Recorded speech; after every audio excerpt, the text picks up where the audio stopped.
Hey everybody, welcome back to the channel. As most of you know, I typically don't do a video on the weekend, but there's been so much garbage in the news recently that I figured let's cover a bit of it and just shine some light on it. But before we do, I wanted to just give out my heartfelt condolences to anyone affected by the Lapu Lapu attack that happened in Vancouver last night. If you're unfamiliar with it, you might be waking up to this news as well. Some decided to drive his car into a Filipino festival, and I think as of right now there's about 9 casualties with a bunch of people injured. That actually is all the information that we're given right now. The police chief there doesn't really want to give out any information about whether this guy has had prior convictions, if he was on bail, anything like that. And we also found out that there was a few politicians that had even been in the area, like Jagmeet Singh, Don Davies of the NDP.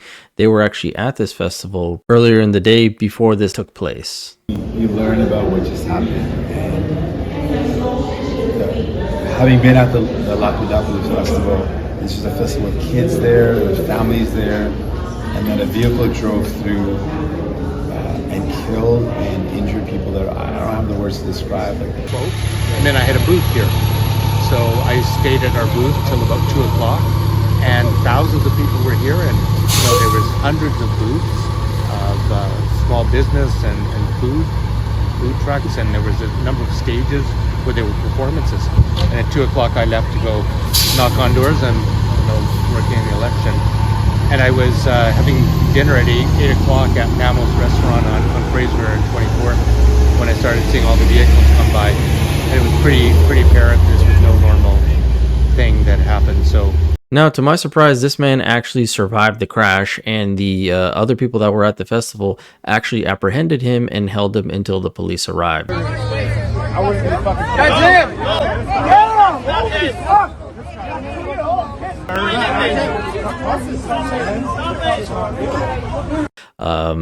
He's about a 30-something-year-old. I believe he's Filipino as well. What the motive is, I'm not quite sure. But yeah, they haven't really given too much information as of yet, as they are still doing the investigation. I'm sure more will come out within the next few days. So just stay tuned, and maybe we'll have an update on that. But the main thing I wanted to talk about is a lot of these talking heads again and mainstream media are painting Poilievre, the Conservatives, in a specific light, as we've been seeing for the past little bit in the campaign. But going a step further and just doing ridiculous work. We actually just had a CBC investigation on the Brantford boomer situation, where they took the time, the effort, resources, and our taxpayer money to look into this whole meme situation with this older gentleman who was flipping off the camera, who's blown up. And they actually did like a 3-4 minute piece on it. Take a look. This photo has gone pretty viral. It's inspired countless memes, a parody X account, and a cardboard cutout. This photo will define this Canadian election. And the man involved says it's been a week from hell. But what really happened? What led up to the moment that has become, for some, the symbol of everything wrong with the generation, the Brantford boomer? Now, we're obviously not going to watch this whole investigation, but the main thing I wanted to point out was a 5-minute Google search probably would have given you the same information. The fact that this gentleman sitting here saying, oh, they shoved a camera in my face and this and this and that, that's not even true within this investigative piece, because they show the footage where he approached the camera himself. Says, a reaction to aggressive hecklers. This guy came up to me with a camera, stuck a camera in my face, and, I reacted in the moment. We reviewed and verified all the social media footage we could find to figure it out. Let's rewind. See it start here with this first gesture. Next, we have the main angle. For you. Why for me, though? I'm just an independent journalist. This shot was taken by a cameraman working for Kareem Assad. Karima? No, we don't want to talk to her. It's a little late now. And then it ends. Now, the unfortunate part about this whole situation, and this is something that I mentioned to David in his video this morning, was that the CBC will do this in-depth investigation on this garbage story. But when it comes to actual due diligence into looking into Mark Carney, his conflict of interests, stuff that I've uncovered or shown here, David, Jasmine Lane has shown, even the Elevate guys, it's crickets. It's crickets with them. They all say that it's WEF talk and it's right-wing conspiracy theories, but there's plenty of information there that you can tie Mark Carney to or Brookfield. The only thing they've actually touched upon is the tax havens, and that's because the NDP went out of their way to bring this up, and the Paul Chang situation because you couldn't really avoid that. But I don't recall them doing any sort of other in-depth investigative work into Mark Carney, or at least even reporting on it. But then we have one guy like David who makes this mastermind web all by himself, doing his own digging around, searching, taking data from publicly accessible information, and they can't do that, but they can report on the Brantford Boomer. Just blows my mind. But the next story that I want to talk about is this silly Trump Pierre thing, because again, they are trying to tie him to Trump and say he's very Trumpian, especially when there's examples that it's not a Trump Pierre thing or a Trump only thing.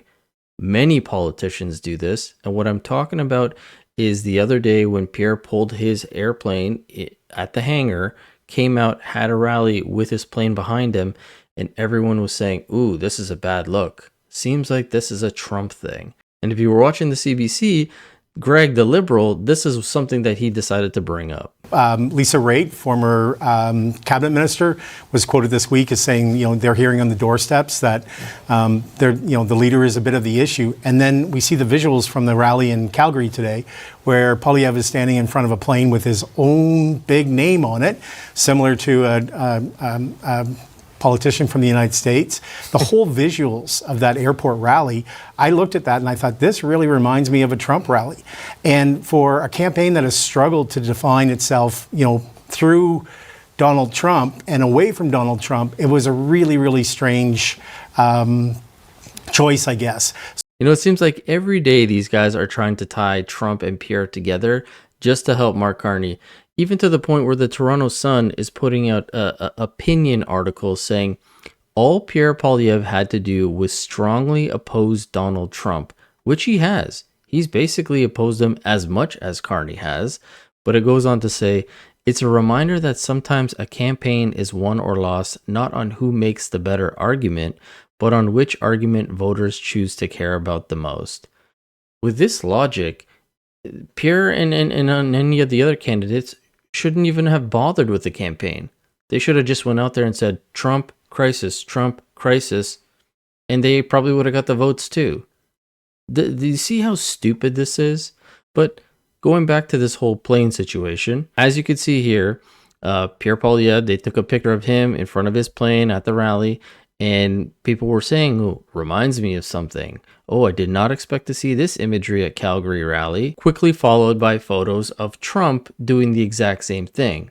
But to no surprise, the internet decided to prove these people wrong, because take a look at this. What about Trudeau when Trudeau did it?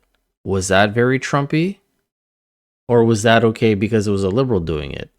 And not to mention, Mark Carney just finished doing this when he was at Mississauga. He was doing this at Pearson Airport. So what are they going to say now?